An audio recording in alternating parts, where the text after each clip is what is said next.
This what I'm about to talk about here, I think I'm going to title this one The Greatest Bitcoin Trade of All Time. And I actually want to I want to do a new series on the channel here called Time Capsule. Because I really believe, so let me preface this with one part here. So yesterday on the private Q&A, I think it was Jason. He said that Bitcoin buys more time. Bitcoin, what was it? I'm pretty sure Bitcoin buys time, and that's what I named the show today because I wanted to dive a little bit further into that. So the example that I gave yesterday and this is going to lead to the silver and the regrets and what we can do about it. So on the show yesterday, I gave an example. I said, if you're somebody out there, and this is kind of like the average person in the world, honestly, they go to work, they can barely afford food, they can barely afford gas, rent. Most people don't have a whole lot of disposable income right now. Of course, there's a lot to do, but it's a small percentage now. So most people are just kind of fighting to get by. They don't have a whole lot of disposable income. They don't have a whole lot of capital that they can actually allocate into Bitcoin. So what I said was, you don't have to get another job. I mean, maybe let's think about this in 3 different tiers. But anyways, let's start with the bottom one. Just take a look around your house. And why does Bitcoin buy you time? Because the sats that you buy today, for however you obtain those, they're going to get you a significant amount of purchasing power in the future. So the assumption here is that Bitcoin is going to continue to go up. The assumption here is that Bitcoin's currently at a $2 trillion market cap. And the inactive assets of the world, if you're still measuring in that system, is about 450 trillion. So I believe over these next couple decades, that 450 trillion of inactive assets, people just putting their money there to try to preserve some of the purchasing power, the majority of that is going to flow into Bitcoin. That's the assumption here over the next couple decades. So you take 2 trillion to 450 trillion. You can do the math on that. So what I was saying is you could just take a look around your house. Take a look around your house. You could probably find 2, 3, 4 things for $100 each. Start there. So you got, let's say $300. You scraped up a few different items, maybe an old jacket, maybe some old silver coins, maybe an old watch, some old jewelry. Okay, I don't want to forget about that either, because I was actually, I was at a silver dealer yesterday, and there was a lady that came in and dumped a whole bunch of jewelry in there.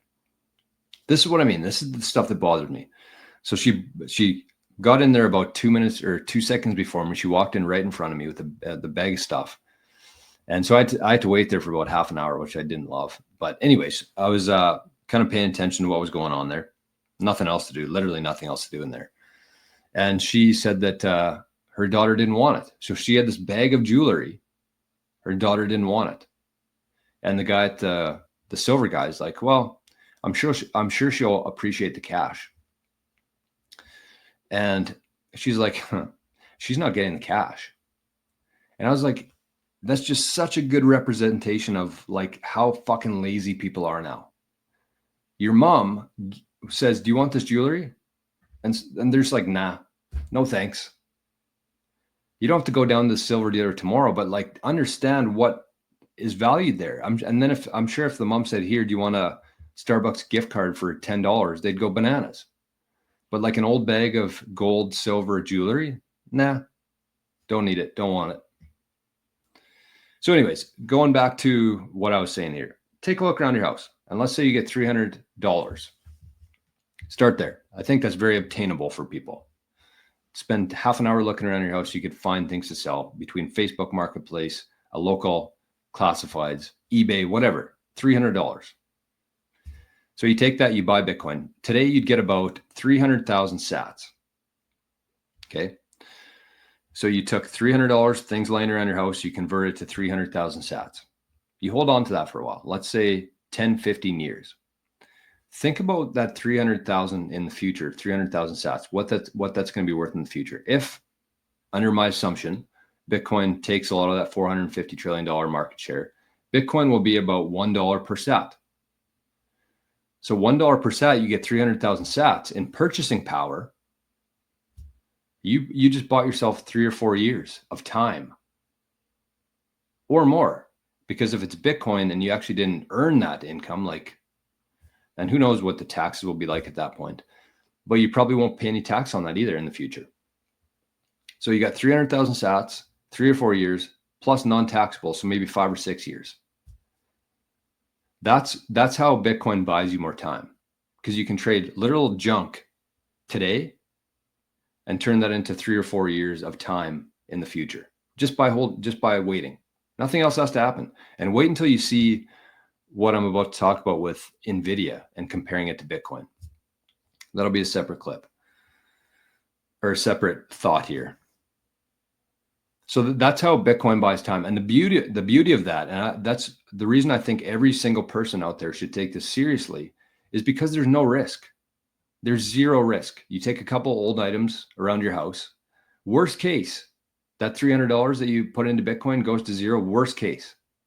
Who cares? It was from stuff that you had laying around your house. Like every single person on earth should be doing this today. But that's how Bitcoin buys you more time. That's how you should look at anything today. Is like anytime you can trade fake assets or old assets or inactive assets that you're not benefiting from into a real asset like Bitcoin, which is going to be the future reserve capital of the planet. You have to do that. You have to take that right now. So that's the first part. And so what I did yesterday was I traded my silver. I took a lot of my silver from the house, as Charlie was talking about here. Listen to Bix Weir too much. I could have been buying Bitcoin, the greatest regret of my life. But the only thing that's going to be even more regretful is if you hold on to that for even longer. So cut your losses. It's a sunk cost. You can convert that silver into Bitcoin, which I did yesterday, and that's going to be the first episode of Time Capsule. So what I'm going to start doing here is every time I trade something for Bitcoin, I'm going to make like a time capsule about it. So yesterday I took some silver that I had in the house. Let's say I got $2,000 for it. I took it down to the store, traded it in. It was just sitting in my safe. You can't do anything with it. It's not like I'm ever going to use that for anything. And when I explain what I did with it, I think that you'll get a kick out of that. So I took silver, converted it to $2,000. I think I took a loss on it actually, because I didn't feel like selling it on eBay and going through that bullshit. So I think I took a loss on it, but let's say I took 2,000. So what would that get me? I actually went to the store after and bought a bunch of meat. So this is the greatest trade in Bitcoin history here. I took silver that was doing nothing, literally just sitting in my house, doing nothing, pet rocks. And so silver people are like, well, technology is going to need them. If there's ever a Mad Max scenario, I'm going to need these. They've held their value over time. Really, silver was worth more in the 80s than it is today. So I took that, doing nothing for me, adding nothing to my life.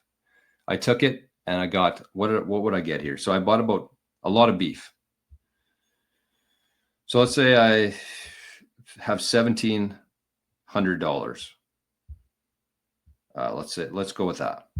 So I took a bunch of silver, turned it into $2,000 cash, bought some beef, which to me, if you think about it, like what would you rather have? And this is the thought process in my head yesterday too.